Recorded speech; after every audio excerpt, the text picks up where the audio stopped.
प्रेम से बोलिए बृहस्पति देव भगवान की जय। नमस्कार भक्तों, जय श्री राम। जय हो बृहस्पति देव भगवान। स्वागत है सभी भक्तों का अपने YouTube चैनल में। प्रिय भक्तों, आज गुरुवार है, यानी कि बृहस्पतिवार, और बृहस्पतिवार का दिन भगवान बृहस्पति देव को समर्पित है, जो कि देवों के गुरु हैं। तो प्रिय भक्तों, आइए आज की वीडियो में हम गुरुवार व्रत कथा यानी बृहस्पतिवार व्रत की संपूर्ण कथा का श्रवण करते हैं। तो आप सभी भी वीडियो में लास्ट तक बने रहें और बृहस्पतिवार व्रत की संपूर्ण कथा का श्रवण करें, ताकि बृहस्पति देव भगवान की संपूर्ण कृपा आप सभी को प्राप्त हो। तो प्रेम से बोलिए बृहस्पति देव भगवान एक की दिन राजा जय। शिकार खेलने के लिए वन को गए हुए थे, तो रानी महल में अकेली थी। उसी समय बृहस्पति देव साधु वेश में राजा के महल में भिक्षा के लिए आए और भिक्षा मांगी। रानी ने भिक्षा देने से इनकार किया और कहा, हे साधु महाराज, मैं तो दान पुण्य से तंग आ गई हूँ। मेरा पति सारा धन लुटाते रहते हैं। मेरी इच्छा है कि हमारा धन नष्ट हो जाए। न रहेगा बांस, न बजेगी बांसुरी। साधु ने कहा, देवी तुम तो बड़ी विचित्र हो। धन संतान तो सभी चाहते हैं, पुत्र और लक्ष्मी तो पापी के घर भी होने चाहिए। यदि तुम्हारे पास अधिक धन है तो भूखों को भोजन दो, प्यासों के लिए प्याऊ बनवाओ, मुसाफिरों के लिए धर्मशालाएं खुलवाओ। जो निर्धन अपनी कुंवारी कन्याओं का विवाह नहीं कर सकते, उनका विवाह करा दो। ऐसे और कई काम हैं जिनके कारण से तुम्हारा यश लोक परलोक में फैलेगा। परंतु रानी उस पर कोई प्रभाव न पड़ा। परंतु रानी पर उपदेश का कोई प्रभाव न पड़ा। वह बोली, महाराज आप मुझे कुछ न समझाएं। मैं ऐसा धन नहीं चाहती जो हर जगह बांटती फिरूं। साधु ने उत्तर दिया, यदि तुम्हारी ऐसी इच्छा है तो तथास्तु। तुम ऐसा करना कि बृहस्पतिवार को घर लीप कर पीली मिट्टी से अपना सिर धोकर स्नान करना, भट्टी चढ़ाकर कपड़े धोना। ऐसा करने से आपका सारा धन नष्ट हो जाएगा। इतना कहकर वह साधु महाराज वहां से आलोप हो गए। साधु के अनुसार कई बातों को पूरा करते हुए रानी को केवल 3 बृहस्पतिवार ही बीते थे कि उसकी समस्त धन संपत्ति नष्ट हो गई। भोजन के लिए राजा का परिवार तरसने लगा। एक दिन राजा ने रानी से कहा, हे रानी, तुम यहीं रहो, मैं दूसरे देश को जाता हूँ। क्योंकि यहाँ पर सभी लोग मुझे जानते हैं, इसलिए मैं कोई छोटा कार्य भी नहीं कर सकता। ऐसा कहकर राजा परदेश चला गया। वहां वह जंगल से लकड़ी काटकर लाता और शहर में बेचता। इस तरह वह अपना जीवन व्यतीत करने लगा। इधर राजा के परदेश जाते ही रानी और दासी दुखी रहने लगी। एक बार जब रानी और दासी को 7 दिन तक बिना भोजन के रहना पड़ा, तो रानी ने अपनी दासी से कहा, हे दासी, पास ही के नगर में मेरी बहन रहती है। वह बड़ी धनवान है। तू उसके पास जा और कुछ लेकर आ, ताकि थोड़ी गुजर बसर हो सके। दासी रानी के बहन के पास गई। उस दिन गुरुवार था और रानी की बहन उस समय बृहस्पतिवार व्रत की कथा सुन रही थी। दासी ने रानी की बहन को अपनी सारी कथा बताई और उसका संदेश दिया, लेकिन रानी की बड़ी बहन ने कोई उत्तर नहीं दिया। जब दासी को रानी की बहन से कोई उत्तर नहीं मिला तो वह बहुत दुखी हुई और उसे क्रोध भी आया। दासी ने वापस आकर रानी को सारी बात बता दी। सुनकर रानी ने अपने भाग्य को कोसा। उधर रानी की बहन ने सोचा कि मेरी बहन की दासी आई थी, परंतु मैं उससे नहीं बोली, इससे वह बहुत दुखी हुई होगी। कथा सुनकर और पूजन समाप्त करके वह अपनी बहन के घर आई और कहने लगी, हे बहन, मैं बृहस्पतिवार का व्रत कर रही थी। तुम्हारी दासी मेरे घर आई थी, परंतु जब तक कथा होती है तब तक ना तो उठते हैं और ना ही बोलते हैं, इसलिए मैं नहीं बोली। कहो दासी क्यों गई थी? रानी बोली, बहन तुमसे क्या छिपाऊं, हमारे घर में खाने तक को अनाज नहीं था। ऐसा कहते कहते रानी की आंखें भर आई। उसने दासी समेत पिछले 7 दिनों से भूखे रहने तक की बात अपनी बहन को विस्तार पूर्वक सुना दी। रानी की बहन बोली, देखो बहन, भगवान बृहस्पति देव सबकी मनोकामना पूर्ण करते हैं। देखो तुम्हारे घर में अनाज रखा हो। पहले तो रानी को विश्वास नहीं हुआ, पर बहन के आग्रह करने पर उसने अपने दासी को अंदर भेजा तो उसे सचमुच अनाज से भरा एक घड़ा मिल गया। यह देखकर दासी को बड़ी हैरानी हुई। दासी रानी से कहने लगी, हे रानी, जब हमको भोजन नहीं मिलता तो हम व्रत ही तो करते हैं, इसलिए क्यों न इनसे व्रत और कथा की विधि पूछ ली जाए, ताकि हम भी व्रत कर सकें। तब रानी ने अपनी बहन से बृहस्पतिवार व्रत के बारे में पूछा। उसकी बहन ने बताया, बृहस्पतिवार के व्रत में चने की दाल और मुनक्का से विष्णु भगवान का केले की जड़ में पूजन करें तथा दीपक जलाएं। व्रत कथा सुने और पीला भोजन ही करें, इससे बृहस्पति देव प्रसन्न होते हैं। व्रत और पूजन विधि बताकर रानी की बहन अपने घर लौट गई। 7 दिन के बाद जब गुरुवार आया तो रानी और दासी ने भी व्रत रखा। घुड़साल में जाकर चना और गुड़ लेकर आई, फिर उससे केले की जड़ तथा विष्णु भगवान का पूजन किया। अब पीला भोजन कहाँ से आए, इस बात को लेकर दोनों बहुत दुखी थे। चूंकि उन्होंने व्रत रखा था इसलिए बृहस्पति देव उनसे प्रसन्न थे, इसलिए वे एक साधारण व्यक्ति का रूप धारण कर 2 थालों में सुंदर पीला भोजन दासी को दे गए। भोजन पाकर दासी प्रसन्न हुई और फिर रानी के साथ मिलकर भोजन ग्रहण किया। उसके बाद वे सभी गुरुवार को व्रत और पूजन करने लगी। बृहस्पति भगवान की कृपा से उनके पास फिर से धन संपत्ति आ गई, परंतु रानी फिर से पहले की तरह आलस्य करने लगी। तब दासी बोली, देखो रानी, तुम पहले भी इस प्रकार का आलस्य करती थी। तुम्हें धन रखने में कष्ट होता था, इस कारण सभी धन नष्ट हो गया था। अब जब भगवान बृहस्पति की कृपा से धन मिला है तो तुम्हें फिर से आलस्य होता है। रानी को समझाते हुए दासी कहती है कि बड़ी मुसीबतों के बाद हमने यह धन पाया है, इसलिए हमें दान पुण्य करना चाहिए, भूखे मनुष्यों को भोजन कराना चाहिए और धन को शुभ कार्यों में खर्च करना चाहिए, जिससे तुम्हारे कुल का यश बढ़ेगा, स्वर्ग की प्राप्ति होगी और पितृ प्रसन्न होंगे। दासी की बात मानकर रानी अपना धन शुभ कार्यों में खर्च करने लगी, जिससे पूरे नगर में उसका यश फैलने लगा। बृहस्पतिवार व्रत कथा के बाद श्रद्धा के साथ आरती की जानी चाहिए। इसके बाद प्रसाद बांटकर उसे ग्रहण करना चाहिए। एक दिन राजा दुखी होकर जंगल में एक पेड़ के नीचे आसन जमाकर बैठ गया। वह अपनी दशा को याद करके व्याकुल होने लगा। बृहस्पतिवार का दिन था। एकाएक उसने देखा कि निर्जन वन में एक साधु प्रकट हुए। वह साधु वेश में स्वयं बृहस्पति देवता थे। लकड़हारे के सामने आकर बोले, हे लकड़हारे, इस सुनसान जंगल में तू चिंता मग्न क्यों बैठा है?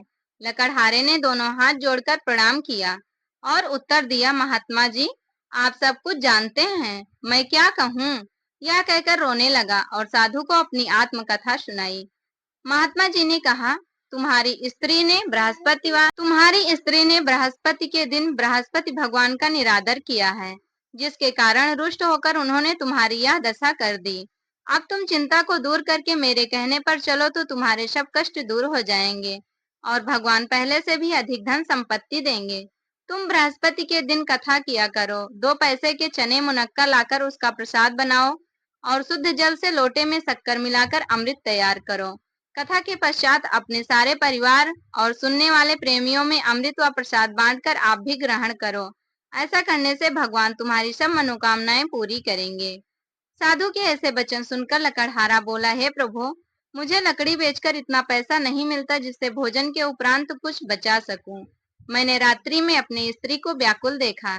मेरे पास कुछ भी नहीं जिससे मैं उसकी खबर मंगा सकूं। साधु ने कहा, हे लकड़हारे, तुम किसी बात की चिंता मत करो। बृहस्पति के दिन तुम रोजाना की तरह लकड़ियां लेकर शहर को जाओ। तुमको रोज से दुगना धन प्राप्त होगा, जिससे तुम भली भांति भोजन कर लोगे तथा बृहस्पति देव की पूजा का सामान भी आ जाएगा। इतना कहकर साधु अंतर ध्यान हो गए। धीरे धीरे समय व्यतीत होने लगा। फिर वही बृहस्पतिवार का दिन आया। लकड़हारा जंगल से लकड़ी काटकर किसी शहर में बेचने गया। उसे उस दिन से अधिक पैसा मिला। राजा ने चना गुड़ आदि लाकर गुरुवार का व्रत किया। उस दिन से उसके सभी क्लेश दूर हुए। परंतु जब दोबारा गुरुवार का दिन आया तो बृहस्पतिवार का व्रत करना भूल गया। इस कारण बृहस्पति देव भगवान नाराज हो गए। उस दिन उस नगर के राजा ने विशाल यज्ञ का आयोजन किया तथा शहर में वह घोषणा करा दी कि कोई भी मनुष्य अपने घर में भोजन न बनावे, न आग जलावे, समस्त जनता मेरे यहाँ भोजन करने आवे। इस आज्ञा को न मानेगा उसे फांसी की सजा दी जाएगी। इस तरह की घोषणा संपूर्ण नगर में करवा दी गई। राजा की आज्ञा अनुसार शहर के सभी लोग भोजन करने गए, लेकिन लकड़हारा कुछ देर से पहुंचा, इसलिए राजा उसको अपने साथ घर लिवा ले गए और ले जाकर भोजन करा रहे थे तो रानी की दृष्टि उस खूंटी पर पड़ी जिस पर उसका हार लटका हुआ था। वह वहां पर दिखाई नहीं दिया। रानी ने निश्चय किया कि मेरा हार इस मनुष्य ने चुरा लिया है। उसी समय सिपाहियों को बुलाकर उसे कारागार में डलवा दिया। जब लकड़हारा कारागार में पड़ गया और बहुत दुखी होकर विचार करने लगा कि न जाने कौन से पूर्व जन्म के कर्म से मुझे यह दुख प्राप्त हुआ है। और उसी साधु को याद करने लगा जो कि जंगल में मिला था। उसी समय तत्काल बृहस्पति देव साधु के रूप में प्रकट हुए और उसकी दशा को देखकर कहने लगे, अरे मूर्ख, तूने बृहस्पति देव की कथा नहीं करी, इस कारण तुझे दुख प्राप्त हुआ है। आप चिंता मत कर, बृहस्पतिवार के दिन कारागार के दरवाजे पर 4 पैसे पड़े मिलेंगे, उनसे तू बृहस्पति देव की पूजा करना, तेरे सभी कष्ट दूर हो जाएंगे।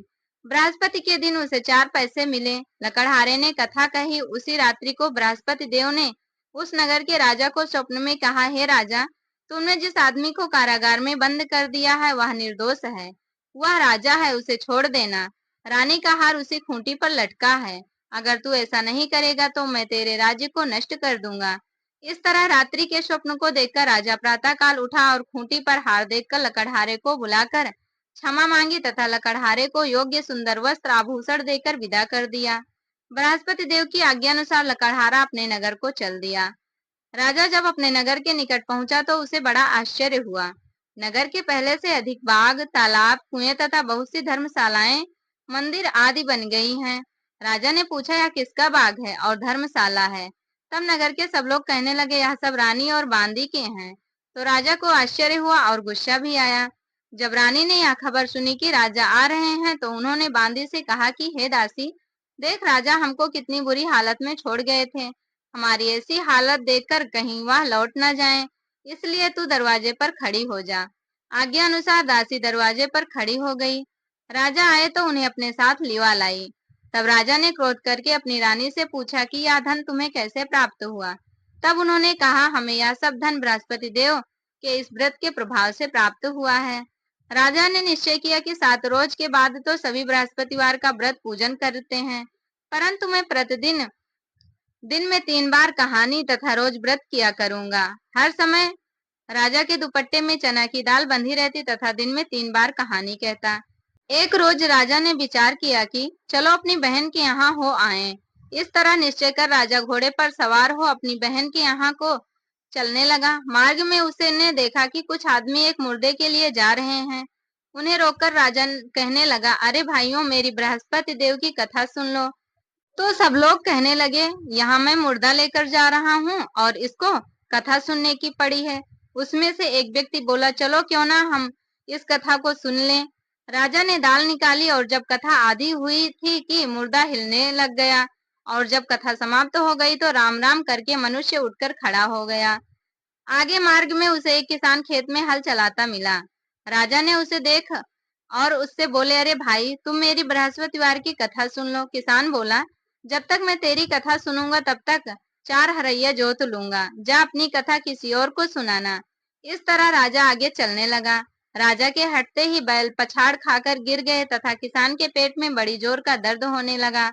उसी समय उसकी माँ रोटी लेकर आई। उसने जब यह देखा तो अपने पुत्र से सब हाल पूछा और बेटे ने सभी हाल कह दिया।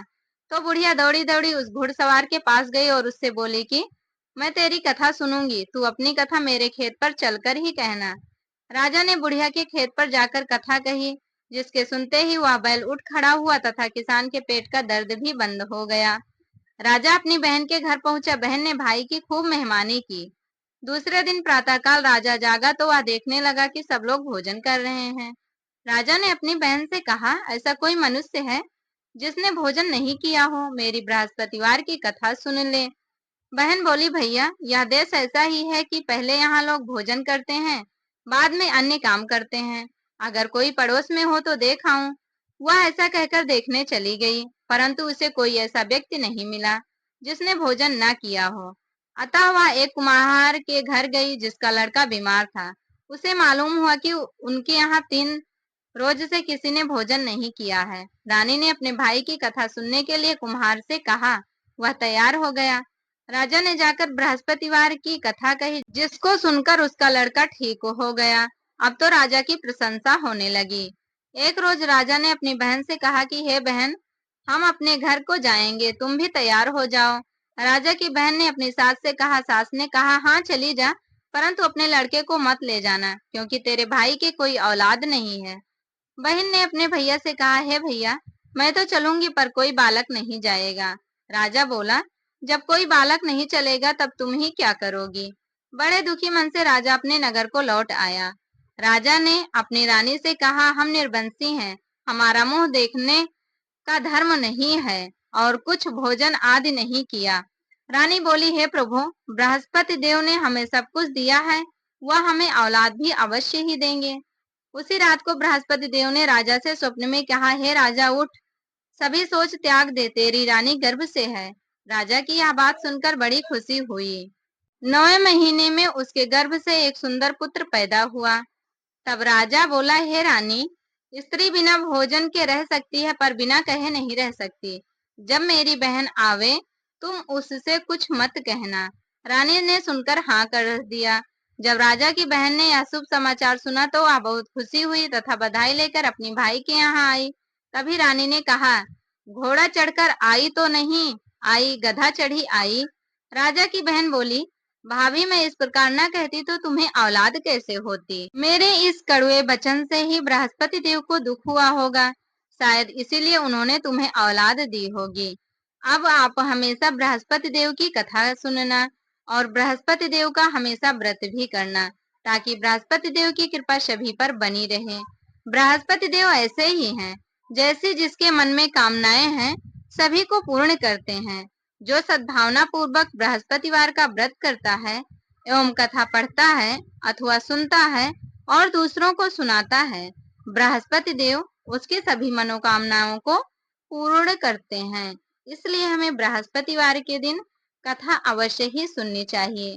खासकर जो भी व्यक्ति बृहस्पतिवार का व्रत रखते हैं उनको बृहस्पतिवार व्रत कथा जरूर सुनना चाहिए, क्योंकि बृहस्पतिवार व्रत कथा बिना सुने कोई भी व्रत पूर्ण नहीं होता। इसलिए कोई भी व्रत करने से पहले यह सोच लें, समझ लें। प्रिय भक्तों, बृहस्पतिवार व्रत कथा संपूर्ण हुई। आप सभी को कथा कैसी लगी कमेंट करके जरूर बताएं और कमेंट बॉक्स में जय श्री हरि विष्णु भगवान या फिर जय हो बृहस्पति देव लिखना बिल्कुल भी ना भूलें।